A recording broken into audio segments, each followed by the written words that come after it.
ব্যথা এমন একটা জিনিস যেই ব্যথাটা কখনো দেখানো যায় না, আবার কাউকে বোঝানো যায় না।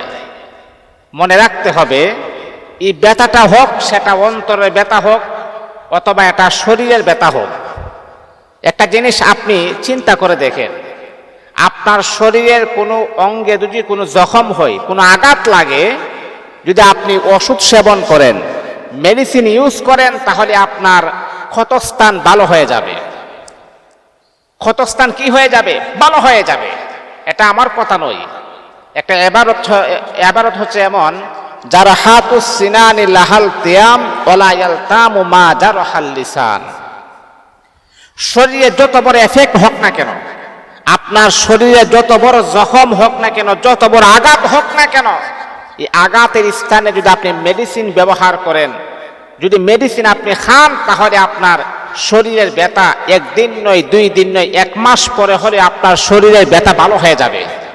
কিন্তু অন্তরের যে ব্যথা, অন্তরের যে কষ্ট, সারা পৃথিবীর সমস্ত মেডিসিনও যদি আপনি খান, তারপর আপনার অন্তরের কষ্ট কখনো দূর হবে না।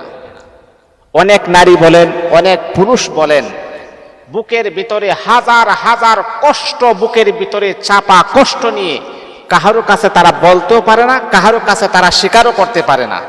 কিন্তু তাদেরকে যদি আপনি দেখেন, আপনি মনে করবেন যে মনে হয় তারা বড় হ্যাপি আছে, তারা খুশি আছে। না, তারা যে কি পরিমাণ যন্ত্রণা, কি পরিমাণ ডিপ্রেশন, কি পরিমাণ কষ্টের ভিতরে আছে, তাদের কষ্টের কথাগুলা কাহারো কাছে ব্যক্ত করে না। এই জন্য মুসলমান বন্ধুগণ, আপনি যে হালতে আছেন, যে অবস্থায় আছেন, সেই অবস্থায় আল্লাহ পাকের শুকরিয়া আদায় করুন। ধনাঢ্য ব্যক্তির ধন দেখে আপনি কখনো